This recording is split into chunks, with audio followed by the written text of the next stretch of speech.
Professor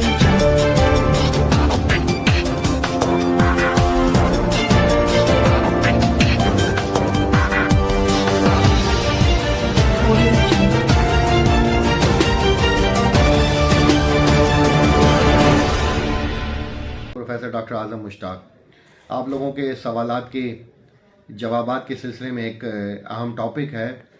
क्योंकि मैंने आपको कई दफ़ा ये पहले भी बताया कि मैं जो आप लोगों के सवालात आते हैं ना इनबॉक्स ख़ास तौर पे और वीडियोस के साथ नीचे कमेंट्स, उसके हिसाब से अगला टॉपिक या एक्सप्लेनेशन वो डिसाइड कर लेता हूँ।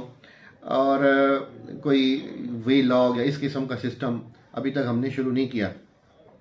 देखें, एक बड़ा अहम टॉपिक है, वह है मोटापा, खराटे, सांस का रुकना और उसके सिलसिले में होने वाली बीमारियां, पेचीदगियां और उसका इलाज। एंड में मैं इसके इलाज के ऊपर भी एक थोड़ा सा टच दूंगा। लेकिन मैं ये बता दूं कि ये टॉपिक है मोटापा, खराटे और स्लीप एपनिया, यानी सांस में रुकावट, नींद के दौरान नींद सांस की तकालीफ। ये एक बहुत वास्ट टॉपिक है और हमारे पास यहाँ लेक्चर्स चलते रहते हैं और मैं कोशिश करूँगा कि कोई लेक्चर रिकॉर्ड करके वो भी स्टूडेंट्स के लिए और डॉक्टर्स के लिए वो कर दूँ और आम फहम पब्लिक के लिए ये एक मैसेज है। लेकिन इस तकलीफ में ये होता है कि अक्सर जो जा की डेवलपमेंट है ना, थोड़ा सा लंबा जा होता है हमारा ये जबड़ा, और अक्सर वो लोग जिनका जा ये छोटा होता है वो रात को, नॉर्मली भी हर इंसान का ब्लड प्रेशर जो इसका है इंट्राल्यूमिनल, ये जो सांस की नाली का प्रेशर है वो कम होता है। जब कम होता है तो जा अंदर की तरफ खिंच जाता है और खिंचने की वजह से पहले खराटे और बाद में सांस रुकता है। और जब सांस रुकता है और बार बार रुकता है तो उसका नतीजा ये होता है कि ब्लड प्रेशर भी ख़राब होता है, थायराइड फंक्शन ख़राब होते हैं और मोटापा होता चला जाता है। बॉडी फैट कंजर्व करने लग जाती है। बॉडी के जहन में ये आता है कि शायद कोई इमरजेंसी है तो फैट को कंजर्व करो, चिकनाई को रोको जिस्म में।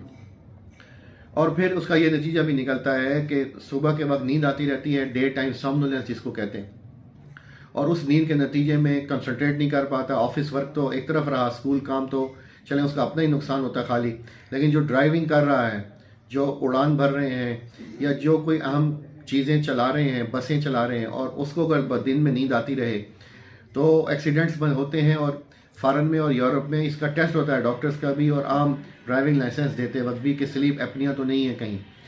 तो इसमें होता यह है कि पहले पहले खराटे आते हैं, मोटापा होता चला जाता है और आमतौर पे कुदरती तौर पे भी ये लोग मोटे हो सकते हैं। उसके बाद हम लोग इसमें ये करते हैं कि स्लीप स्टडीज़ करते हैं कि सोते वक्त हम कुछ आलात लगा देते हैं जो डीसेचुरेशन सोते हुए, और ये देखते हैं कि कितनी दफ़ा सांस रुका या कम हुआ। उसको कहते हैं एपनिया हाइपोपनिया इंडेक्स, AHI इंडेक्स। और अगर वो 16 से ज़्यादा हो तो इसका मतलब सीवियर डिजीज़ है। तो अक्सर लोग आते हैं, अभी मेरे पास एक पेशेंट था, उसका 58 AHI था, यानी 1 घंटे में उसका 58 दफ़ा सांस रुकता था। तो वो दिन में सोया हुआ ही था बिल्कुल, और सीधा बैठ के वो सो सकते हैं क्योंकि जो जा है वो इसकी पोजीशन यूँ हो जाती है और सामने की तरफ, और वो पीछे कम गिरता है और पेट का वजन नीचे चला जाता है, तो वो बैठे बैठे सोते रहते हैं। नतीजतन जब खराटे आते हैं या नींद में जागना पड़ता है तो ब्लड प्रेशर अप होता रहता है, थायराइड फंक्शन डिस्टर्ब हो जाते हैं, शुगर डिस्टर्ब हो जाती है या पहले से होती है, मोटापा बहुत शदीद हो जाता है और ब्लड प्रेशर बहुत ज़्यादा हो जाता है। तो उसका हल ये है कि हम लोग थायराइड के फंक्शंस करवाते हैं, ब्लड प्रेशर चेक किए रखते हैं, शुगर, और स्लीप स्टडीज़ करते हैं। उसके हिसाब से जब उसका AHI होता है तो चंद मशीनें हैं, वो मैं नेक्स्ट वीडियो में आपको दिखाऊंगा, बाईपैप और CPAP। जो मोटापे के साथ होता है स्लीप एपनिया या OHA, ओबेसिटी हाइपरवेंटिलेशन उसको कहते हैं, या खाली OS से होता है ऑब्स्ट्रक्टिव स्लीप एपनिया। तो ऑब्स्ट्रक्टिव स्लीप एपनिया में हम देते हैं सिर्फ CPAP जो कंटिन्यूस एयरवे प्रेशर देता है, उसको जो सांस की नाली को ज़रा खोल के रखता है और पीछे जा को फाल नहीं होने देता। या जा एडवांसमेंट डिवाइसेस हैं, जा को मसनूई तौर पे बढ़ा लेते हैं सोते वक्त, या नोज वेंट है, नाक की को सीधा रखा जाता है कुछ इंस्ट्रूमेंट के जरिए।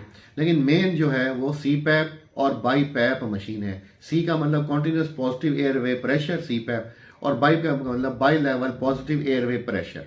ठीक है, ये बड़ी टेक्निकल चीज़ें हैं, छोटी सी मशीन है, वो हम आपको दिखा भी देंगे।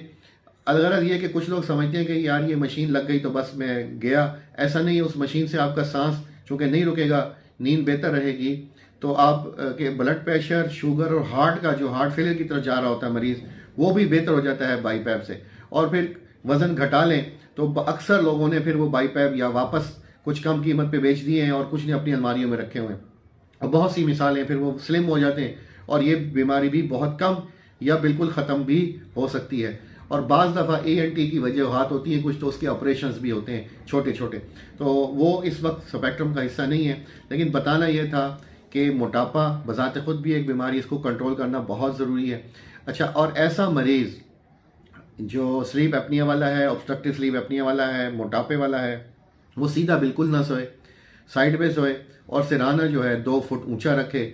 लेकिन ऐसा करे कि तकिए रखेगा तो गर्दन के ये जोड़ के ऊपर मसला बनेगा और गर्दन जो है वो दर्द करेगी, नर्व दर्द करेंगी। तो बेहतर ये होता है कि हेड एंड किसी तरह रेज किया जाए, तो काउच या बेड इस तरह का हो, या फिर अगर वो नहीं है तो नीचे हेड एंड के नीचे 2-4 ईंटें रख के उसको ऊंचा किया जा सकता है वक्ती, और बाद में बेड उस तरह का बनवाया जा सकता है। और इन द मीन वाइल वज़न कम करने की बेहद कोशिश करें, वॉक सुबह शाम, और डाइट बहुत बेहतर, और उसमें फल सब्जियां ज़्यादा और चिकनाइयाँ बहुत कम और चीनी बहुत कम। ये चीज़ें हैं जनरल। और स्पेसिफिक ट्रीटमेंट है स्लीप स्टडी करने के बाद हम उसको बाईपैप दे देते हैं और उससे मुकम्मल खात्मे की तरफ चला जाता है। तो जो खराटे आने वाले मरीज़ हैं, ये खराटे हैं, अक्सर लोगों को खुद ही ये नहीं पता होता कि हमें ये तकलीफ़ भी है।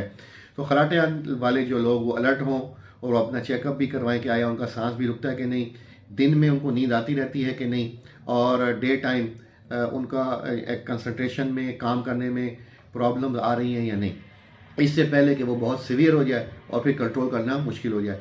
तो ये एक आप लोगों की अवेयरनेस के लिए था, और इसको आप खसूसी तौर पे शेयर ज़रूर कर दें, और ताकि कुछ लोग बेनिफिटेड हो जाएं।